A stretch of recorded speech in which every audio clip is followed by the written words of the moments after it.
السلام علیکم زموږ ګران خوږو محترمو ملګرو، خدای دې وکړي چې ښه وي، جوړ وي، شپې ورځې ژوند زندګي وخت صحت مو هم ښه وي.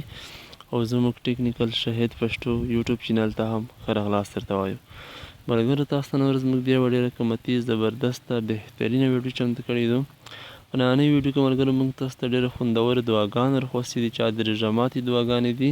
مثال ستاسو د روژه ماتي په وخت کې به تاسو کومه دعا لولئ او د روژې نیولو په وخت کې به تاسو کومه دعا لولئ، د ټولو دعاګانې موږ تاسو ته په همدغه ویډیو کې راخوستې دي ملګرو.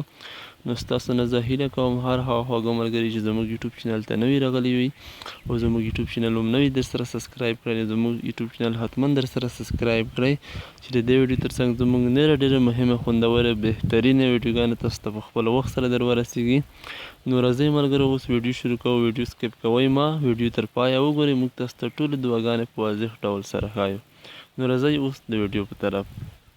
نو اوس به زه راشم ملګرو دعاګانې ته، تاسو زه در وښیم چې تاسو به د روژه ماتي په وخت کې کومه دعا لولئ او هر هغه وخت چې تاسو روژه نیسئ، مثال د روژې نیولو نیت مو وکړ، هغه وخت به کومه دعا لولئ.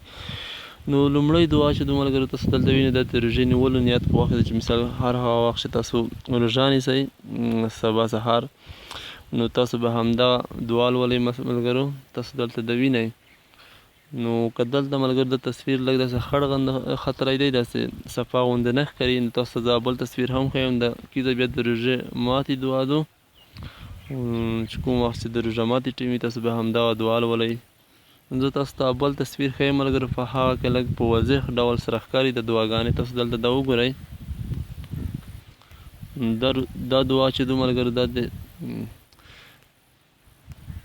دا د روژې نیولو په وخت کې د دعا لوستل کېږي. مثال هر هغه وخت چې تاسو روژه نیسئ د روژې نیولو نیت وکړئ، تاسو به همدغه دعا لولئ. تاسو دا وګورئ ملګرو. نو زه اوس تاسو ته هغه د روژې ماتولو دعا هم ښیم چې د روژه ماتي په ټایم کې کومه دعا لوستل کېږي. تاسو دلته وګورئ ملګرو، دا د روژې ماتولو دعا ده. مثال تاسو چې هر هغه وخت چې د روژه ماتي ټیم شي تاسو روژه ماتوئ، نو تاسو به همدغه دعا لولئ. تاسو همدغه دعا هم وګورئ.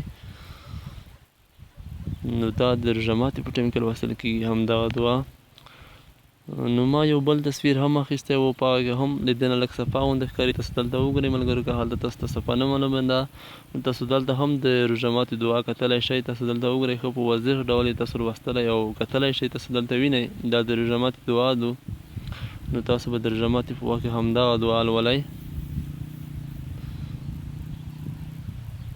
نو همدا دعا ملګرو چې موږ تاسو ته وښودې، نو خدای دې وکړي چې ویډیو مو خوښه شوې وي. که خوښه شوې وي ملګرو، د نورو خوږو ګرانو محترمو ملګرو سره یې هم شیر کوئ چې دوی هم پیدا ترې واخلي او لایک یې هم کوئ. نو اوس لپاره ملګرو موږ ستاسو څخه اجازه غواړو. ښه وخت ټولو ملګرو ته غواړم چې د دنیا په هر کونج کې او هر ګوټ کې اوسېږئ. ښه وخت ښه ژوند درته غواړم. خدای په امان.